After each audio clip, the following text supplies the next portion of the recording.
জয় Hind everyone. আজি আমি দ্বিতীয়টো ভিডিঅ' লৈ আহিছোঁ অতিকাৰৰ লগত।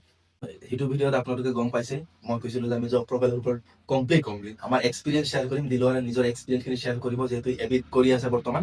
গতিকে আমি নিজৰ এক্সপিৰিয়েঞ্চখিনি শ্বেয়াৰ কৰিম। আৰু আপোনালোকে চেনেলটো সেইটো ভিডিঅ'ত আমি কোৱা নাছিলোঁ যে ছাবস্ক্ৰাইব কৰিব, লাইক কৰিব, কৰি দিব। আৰু আপোনালোকে কৰিও আছে বাৰু, তাৰ কাৰণে বহুত ধন্যবাদ। তেতিয়া প্ৰথমতে আহিল জব প্ৰফাইলৰ হেৰিটোত আমি জানিব লাগিব এবিট ক'ত ক'ত পষ্টিং হৈ থাকে, হয় না? তাৰপিছত কি কাম কৰে সেই বস্তুবোৰ জানিব লাগিব। প্ৰথমতে ধৰা এবিট আমি ট্ৰেইনিঙৰ ভিডিঅ'টো আৰু এটা ভিডিঅ' ছেপাৰেটকৈ বনাম। আপুনি ট্ৰেইনিং পাছ কৰিলে আপুনি বেটেলিয়ন হেডকোৱাৰ্টাৰত যাব লাগিব। যেনেকে ইউবি আহে ডিষ্ট্ৰিক্টত, ডিএফ বুলি কয়, ডিষ্ট্ৰিক্ট এক্সিকিউটিভ ফ'ৰ্চ আমাক কোৱা হয় ইউবি। আৰু এই বেটেলিয়ন খিনি যায় হেৰিত, ইউবি খিনি যায় ডিষ্ট্ৰিক্টত আৰু বেটেলিয়ন খিনি যায় ক'ত? তোমাৰ বেটেলিয়ন কেম্পত। 9 এপিবি, 11 এপিবি, 4 এপিবি তেনেকে যায়। তাৰ পৰা ভগাই দিয়ে। আপোনাৰ যিটো মিছকনচেপ্ট বহুতৰে আছে যে বেটেলিয়ন অকল বেটেলিয়ন কেম্পত থাকে, বিভিন্ন ধৰণৰ ডিউটিত যায়। ডেপুটেশ্যন বুলি যিহেতু ক'লে, এইটো প্ৰথম জব, মানে জব প্ৰফাইলৰ প্ৰথমটো কাম ধৰি লৈছো। ডেপুটেশ্যনত ক'ত যায় কোৱাচোন? ডেপুটেশ্যন ডিজিপি অফিচত থাকে, কিছু ক্ৰাইম ব্ৰাঞ্চত থাকে, আসাম পুলিচৰ headquarter, CID office, S B, DSB, কিছুমান আৰু বাহিৰৰ ষ্টেটতো যাব পাৰে, যেনেকে এছপিজি হওক, এনএছজি হওক, তেনেকুৱা ডেপুটেশ্যন যাব পাৰে। তাত উইদাউট আৰ্মছত থাকে, অফিচিয়েল কাম কৰিব লাগে। আৰু অফিচিয়েল কামৰ কাৰণে কেনেকুৱা হয়, কম্পিউটাৰ এক্সপাৰ্ট বা কিছুমান এক্সপিৰিয়েঞ্চ হোল্ডাৰ চাৰ্টিফিকেট আছে, আৰু হাই এডুকেশ্যন থকা কিছুমান হাই এডুকেশ্যন থকা, ইংলিছ ভালকে জানে। আৰু চিআইডি এনআইওতো যাব পাৰে, নেশ্যনেল ইনভেষ্টিগেশ্যন এজেঞ্চিত যাব পাৰে, যাৰ নেকি ধৰক ইংলিছটো প্ৰপাৰ আছে। এবিৰ কথা কৈছো, ইউবিৰ পৰাও যাব পাৰে। ছেকেণ্ডটো কাম হৈ গ'ল যে যেনেকে ইউবি ট্ৰেইনিং পাছ কৰাৰ পিছত ৰিজাৰ্ভত, তাৰপিছত ধৰক আমাৰ টাইমত আমি 10টা ল'ৰা ট্ৰেইনিং পাছ কৰি আহিছো ৰিজাৰ্ভত, ডিষ্ট্ৰিক্টত আহিছো। তাৰপিছত অলপ দিন পিছে এটা এইটো থানা দিছে, মোক আমুকটো থানা দিছে, আমুকটো থানা দিছে, চিংগুলকে দি দিছে। তেনেকে আমাক ভগাই দি দিয়ে এটা দুটাকে। কিন্তু এবিৰ ক্ষেত্ৰত কেনেকে হয়, ট্ৰেইনিং পাছ কৰি আহিছে, তাৰপিছত প্লাটুন ৱাইজ দিয়ে, প্লাটুন ছেকশ্যন। কোনোবা ডাঙৰ থানা থাকিলে তেনেকুৱা তাত প্লাটুন দি দিয়ে, তেনেকুৱা সৰু আউটপোষ্ট, পেট্ৰল পোষ্ট বা সৰু থানা থাকিলে য'ত চেঞ্চিটিভ এৰিয়া বেছি, তাত এবিৰ মানে আৰ্মছৰ পাৰ্টি দিয়ে। আমিতো আৰ্মছ পাৰ্টি নহয়, ইউজুৱেলি আমি আৰ্মছ লৈ ঘূৰি নুফুৰো, কিন্তু এবি সকলেতো আৰ্মছ লৈ ঘূৰি ফুৰে, তেওঁলোকক তেনেকুৱা থানাত দিয়ে। গতিকে বহুতৰ এইটো মিছকনচেপ্ট যে এবি বেটেলিয়ন এজন থানাত নাথাকে। থানাতো থাকে, তাত কি কাম থাকে, ধৰক আইচি ছাৰ, অচি ছাৰ ক'ৰবাত ওলাই যায়, প্ৰটেকশ্যনৰ কাৰণে বা ডাঙৰ অপৰাধী বা কিবা তেনেকুৱা ধৰি আনিব লাগে। সেইটো হ'ল ছেকেণ্ড পইণ্টটো হ'ল যে এবি এজন বেটেলিয়নো থানাত। 3 নম্বৰ জব প্ৰফাইলটো হ'ল, এইটো অলপ আপোনালোকে মন দিব। যেনেকে ডিষ্ট্ৰিক্টত থাকে আউটপোষ্ট, থানা, পেট্ৰল পোষ্ট, তেওঁলোকৰ জেনেৰেলি কাম হয় কি, ক্ৰাইম ইনভেষ্টিগেশ্যন কৰা, ল এণ্ড অৰ্ডাৰ ডিউটি মেইনটেইন কৰা, ক্ৰিমিনেলক ধৰা, একুইষ্টক ধৰা, ধৰি পেলাই কোৰ্টত প্ৰডিউচ কৰা, মেজিষ্ট্ৰেটৰ আগত, কাৰোবাক জেলত পঠিওৱা, চাৰ্জশ্বিট দিয়া। চাৰ্জশ্বিট লিখাটো গম পায় আপোনালোকে নিশ্চয়, চাৰ্জশ্বিট কি বস্তু, সমন, এইবোৰ কৰে আমাৰ থানাত।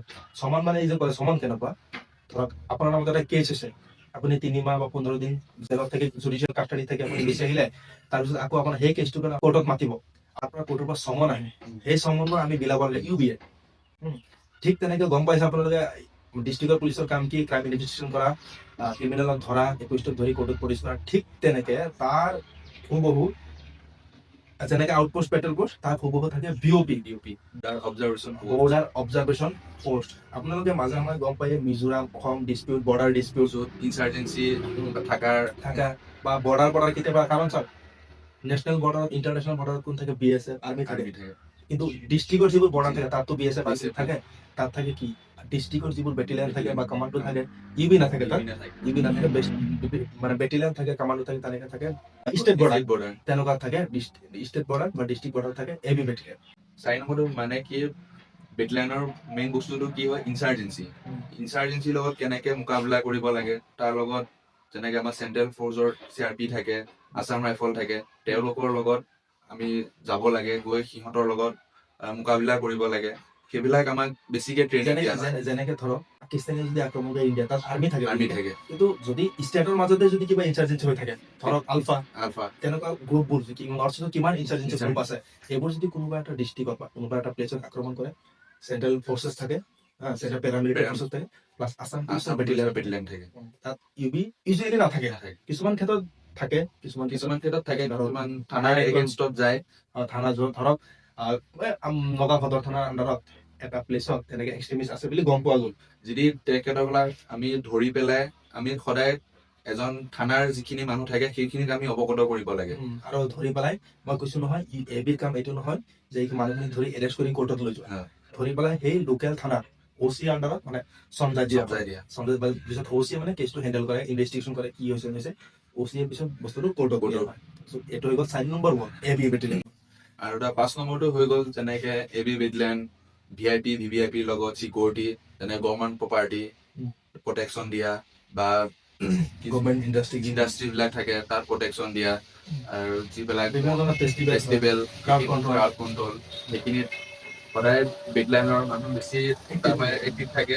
আৰু তাত গোটেই চোৱা চিতাখিনি মানে কিবা যদি বেলেগ এনেকুৱা ডাঙৰ কিবা ইনচিডেণ্ট নহয় সেইটো প্ৰতি সদায় চোৱা চিতা কৰাটো বেটলাইনৰ সেইটো এটা কাম হয়। মানে ধৰক আসাম পুলিচত ক'ব গ'লে এবিৰ কাম মানে কিছুমান ক্ষেত্ৰত বেলেগ, ডিফাৰেঞ্চ থাকে। থানাত কামবোৰ আৰু থানাৰ লগত অলপ ডিফাৰেঞ্চ থাকে। বাকী এল ডিউটিৰ ক্ষেত্ৰত এল ডিউটি মানে ল এণ্ড অৰ্ডাৰ ডিউটি মেইনটেইন কৰা, পূজাৰ টাইমত বিহু ফেষ্টিভেল ঈদ বিভিন্ন ধৰণৰ মানে যিকোনো ফেষ্টিভেল হওক, ক'ৰবাত কিবা এটা প্ৰচেছন ওলাইছে তাতো ধৰক AB UB তাতো থাকে। খালি ক্ৰাইম ইনভেষ্টিগেশ্যন কৰা, কোৰ্টত নিয়া, এইবোৰ কিছুমান ক্ষেত্ৰত থানাৰ লগত এবি অলপ লিংকটো কম, মানে লিংকটো নাই বুলি ক'ব পাৰি। বাকী বাহিৰা ডিউটিৰ ক্ষেত্ৰত অলমষ্ট চেম, প্ৰায় একেলগে থাকিবলগীয়া হয়। বাকী থানাৰ ক্ষেত্ৰত কমপ্লিট বেলেগ বস্তুবোৰ ডিষ্ট্ৰিক্টৰ ক্ষেত্ৰত। এইটো হৈ গ'ল আমাৰ ছেকেণ্ডটো ভিডিঅ' জব প্ৰফাইলৰ ওপৰত আছিল এইটো। আৰু নেক্সট ভিডিঅ' হ'ব প্ৰমোশ্যনত। আপোনালোকে এক্সাইটেড হৈ থাকক, ICOC কেনেকে হ'ব পাৰি এবিৰ পৰা এই সকলোবোৰ কথা নেক্সট ভিডিঅ'ত আহিব। ভিডিঅ'টো কেনেকুৱা লাগিল জনাব। Thank U.